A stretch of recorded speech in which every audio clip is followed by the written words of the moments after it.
This is a one system that worked for one lady, and she documented her journey and put this book out there for us, but it's our journey now. Hi everyone, welcome to my channel, welcome to my video. Today I want to talk about the artist's way and first 4 weeks of my journey. I'm actually starting week 7 this week, but I was supposed to start week 8 last Thursday, but because I extended certain weeks, anyways, yeah, I'm starting week 7 this week. If you hear wind chimes, it's because it's very cold in here, it's very windy, I'm freezing, but yeah, let's talk about the artist's way. First of all, I just want to say it's not a smooth journey.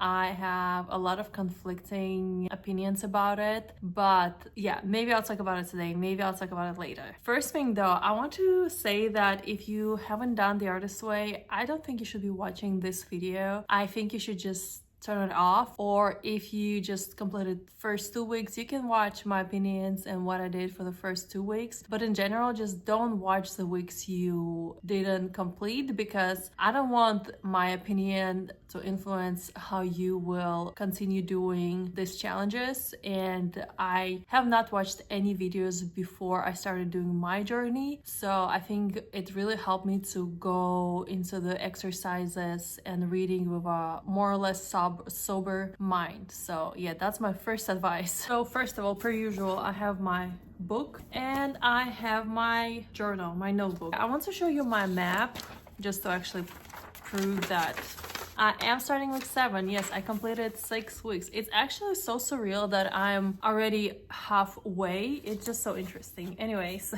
so let's talk about week 1. Week 1 was obviously so thrilling and so exciting. I was starting on January 1st and I was really excited. I always write the title of, my first week, meaning I'll just write like week 1 and then my feelings about it. So what I wrote for week 1 was hope and excitement, and that was definitely how I felt. I was just so excited to start this journey finally, because so many people talk about it. My favorite parts were just reflecting on childhood and who I am or who I was as a child. I think it's always hard, especially when you're a grown adult, and it's impossible to rewind time back and change things when you were a kid or teenager or younger adult, but I think it's necessary because I feel like at least working with inner child, it helps me. In the week 1, it was really nice to name the people who hurt me and who prevented my creativity and prevented me from going on the creative journey. I have again conflicting feelings about that, because at one point I can say, listen, you are your own person, you could always say, no, I want to be an artist and you cannot tell me anything. But when you're a child or a teenager and you depend on adults in your life, you cannot just say, hey, no. Because when I was a teenager, when I was saying that I want to be an artist and a creative, adults in my life were literally just like looking at me like that and saying, the artist, are you crazy? Like, are you crazy? I even had ultimatums in my life saying, okay, if you want to be the artist, you can't live here. Like, you have to find your own place to live in. I had no job. Like, what are you talking about? So it was nice to bring these things up and discuss them, and actually tell some of these people to just go very far away. I don't want to curse. Like, I'm also working on that. I don't want to curse. I want to improve my language. But yeah, tell these people to go far, far away and have a day or have a life. So anyways, that was really interesting.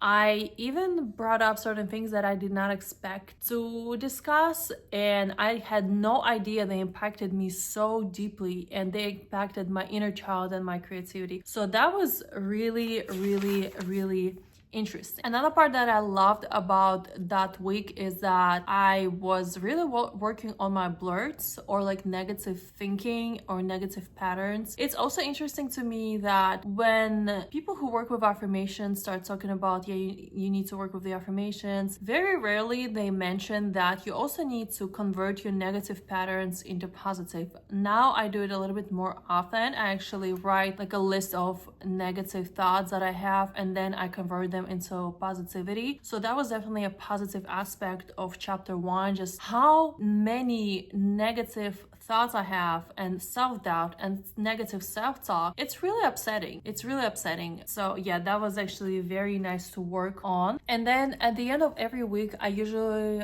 write a little reflection. I think it's just nice to reflect on the past week and see what you liked, what you didn't like, what you were able to connect with or to. And here's something that I wrote about week 1. I think the inner child exercises were heavy and hard. It is always hard to confront things or people that hurt you, but when there is nothing you can do or change anymore. Sorry, I was writing from an emotional standpoint. The grammar doesn't make sense, but what I'm trying to say, as I said in the beginning, it's hard to confront those things when there's nothing you can do anymore. Some of these people, I don't even talk to them. I don't know, maybe some of them are dead, so there's nothing I can do in order to, I guess, fully heal. I cannot defend my inner child anymore because I'm not a child. Adult version of me was not there with my inner child. So it can be very emotional to do those things, to reflect on those things, because I also have to ask myself, what is the point of that if there's nothing I can do? But my answer to that would be, I can heal myself now. I can see the roots of certain issues and I can heal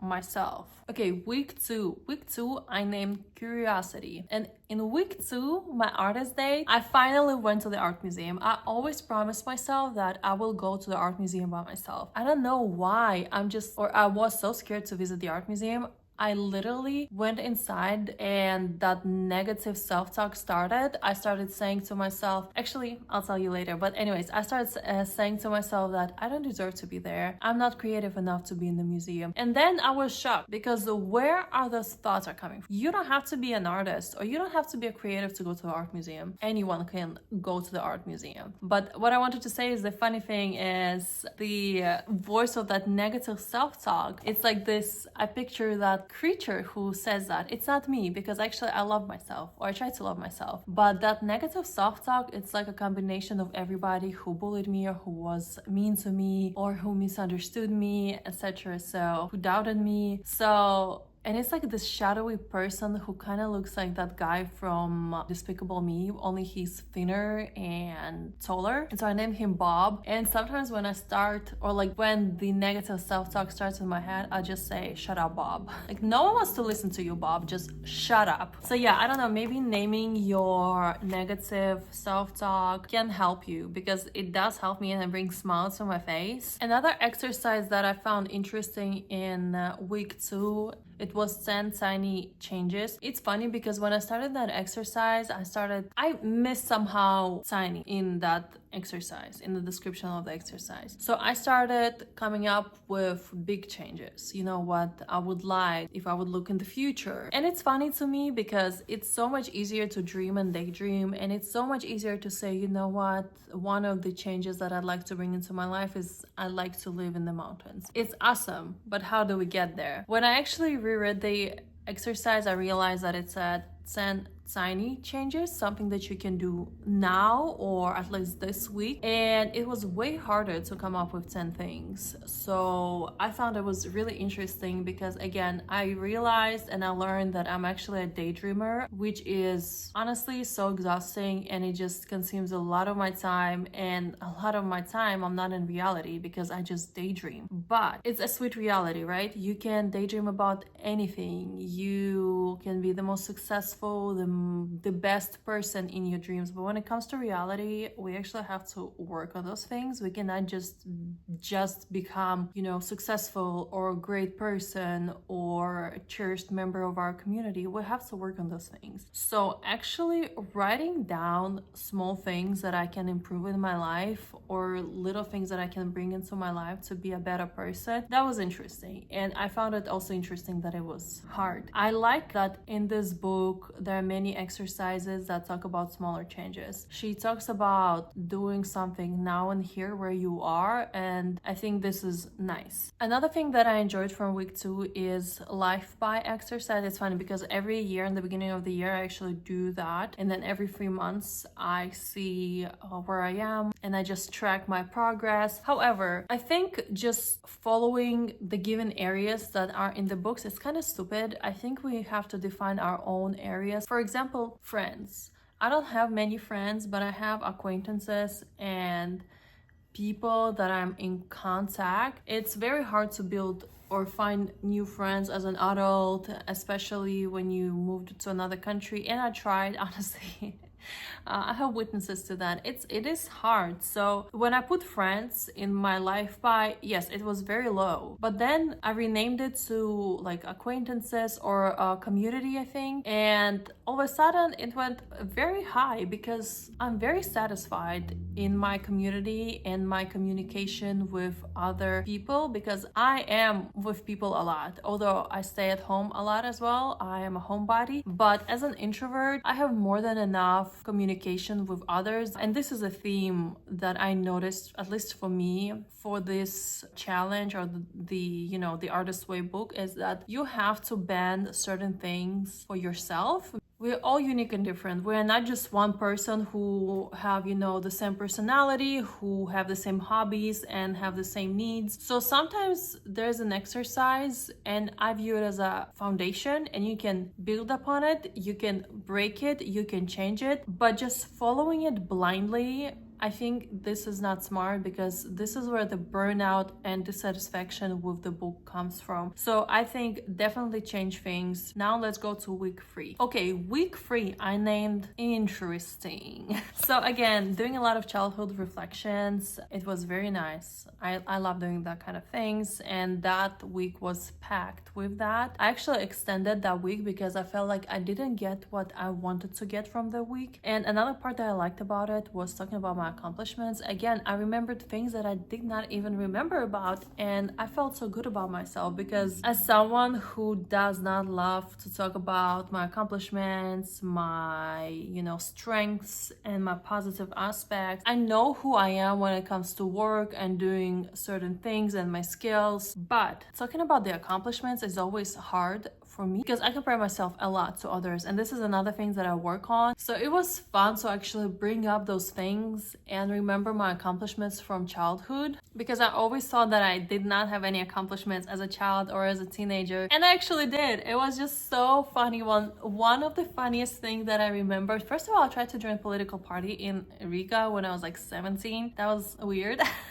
And another one, I remember at school, I'm not a sports person. I love dancing, I loved walking, but sports, no, not for me. So we had to jog and like run those loops at the, I guess, like mini, not stadium, it would not be a stadium, but like mini running field or something back in Riga. I think I was like 14 or 15, and in a parallel class, is that a word, parallel class? Well, there are different, like all the same grades but different classes. Anyways, I don't know, it doesn't make sense. It's not, we don't have anything close to American school system, so it's different. But anyways, in that parallel class there was this athletic girl, and she was this badass girl. I think she was rich, so people would like always respect her, especially teachers, and me and her had to compete.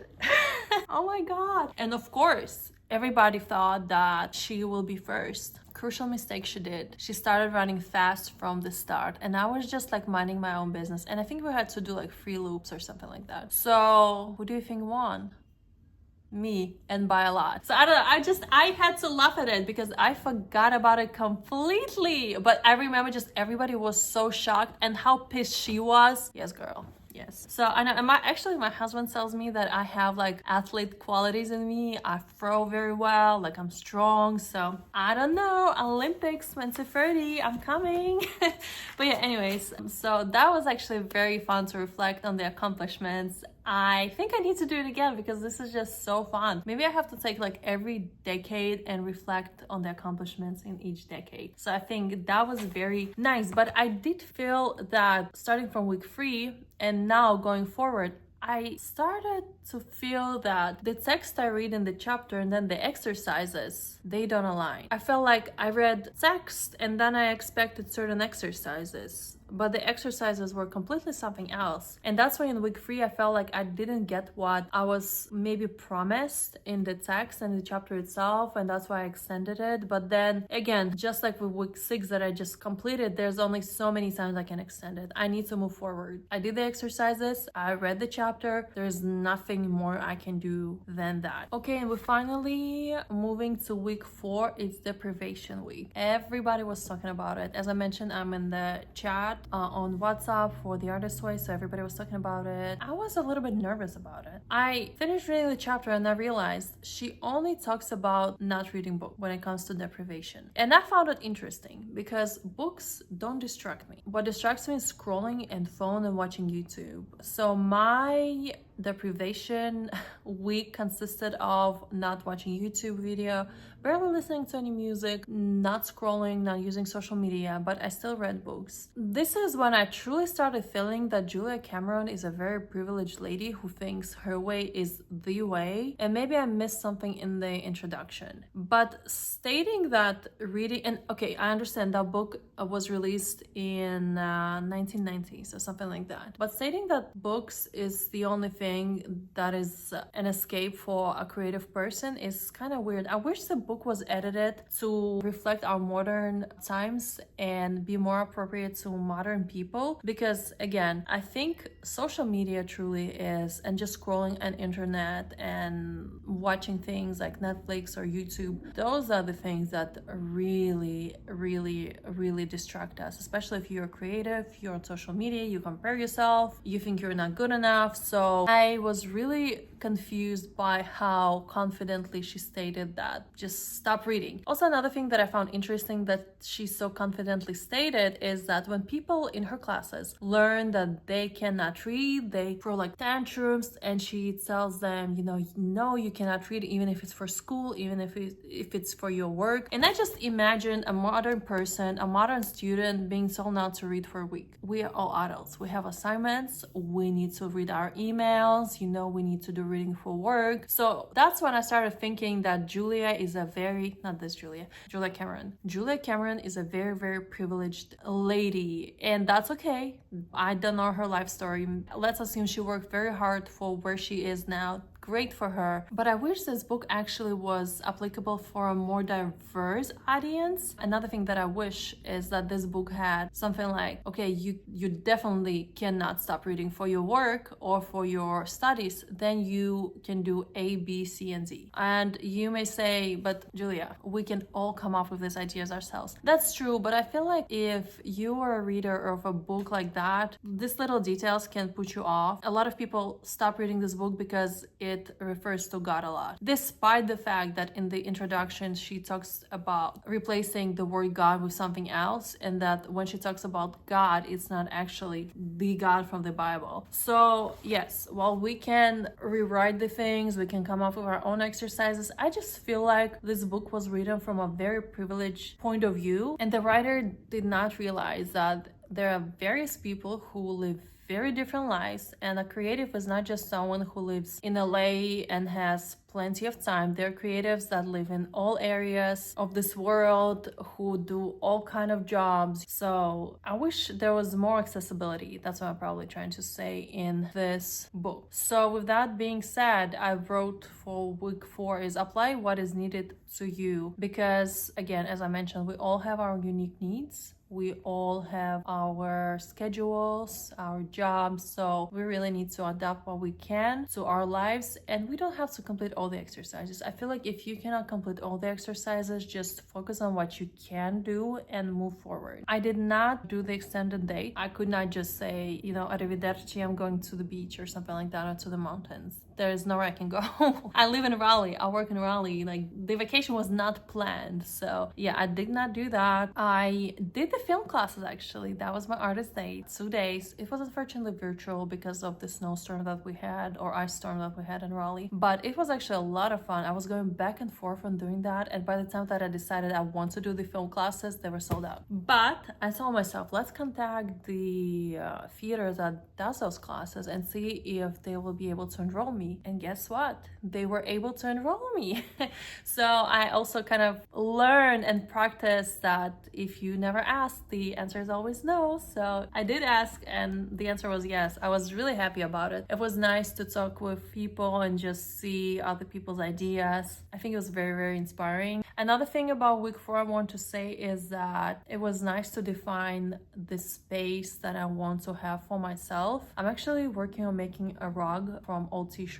So that will be my rug for like my creativity, meditation, journaling. In general, I think it was just nice to picture a space that I can work in and with, and how I want my creative space to look like realistic at this point in time. Another thing that I added, there are 2 exercises that are called time travel. You time travel to when you were 8 and then when you are 80. It was really hard for me to picture myself at 80, so I added another time travel is in 10 years when I'm 44 or 45. So again, I changed these exercises to my own unique needs. And another thing that I added to week 4 is advice from my more successful self. It was really nice to picture myself as this go-getter who really lives up to the fullest, who is not afraid, who lives her life guilt-free. I think that's another topic and theme that comes up in this exercises is I'm just so tired of living and explaining myself, and as a, again, recurring people pleaser, I think I always live up or try to live up to people's expectations. And so just telling myself that I deserve to live my life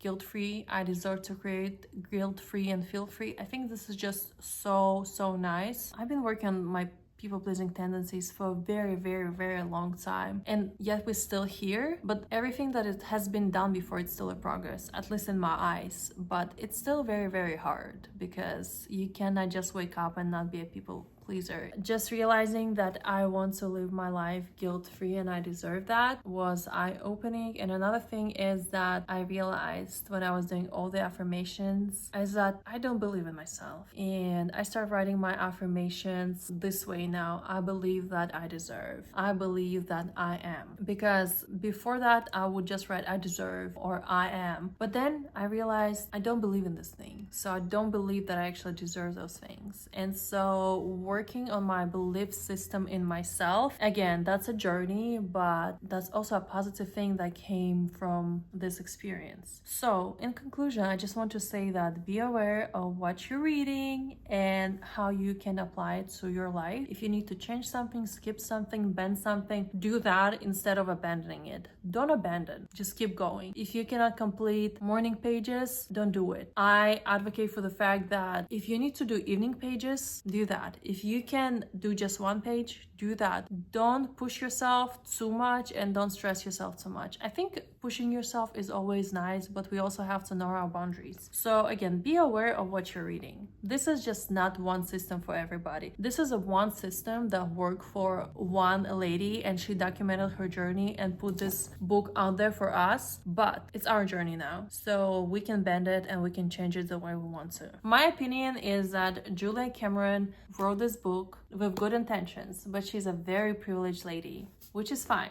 May we all be that privileged. But yes, I'm still obviously going to continue this journey. I enjoy this journey a lot. I want to complete this book. I'm benefiting a lot. My favorite affirmation from this whole journey is my creativity is endless. And let me tell you, it's good to have breaks in the creativity. Now I just have so many ideas. I started a new journal for myself where I write all my ideas down. I sketch them right away, or at least within a day or two, so that I don't forget them. But I have so many ideas and it's kind of exhausting. But again, I'm very grateful to the universe, the world, and just, yes, even this book. I may not agree with it 100%, but I see positive changes. Anyways, if you always wanted to do this challenge, I recommend you to do that, because honestly, you won't lose much, except maybe if you won't like it, you lost some time. Just do it. Don't give up. Keep going. It's hard to believe nowadays, but life is a journey and life can be exciting and there is hope, and we create our own lives. We are responsible for our own lives and how we live our lives daily, what kind of people we are. This is what defines our lives, and I truly believe in the power of community. Again, this book makes me think about my close community and how I want to expand it and what is my role in my community. So I think, again, this is very important to just stick to this journey. If you do that, don't give up. Anyways, I talked a lot. I was all over the place. Bye.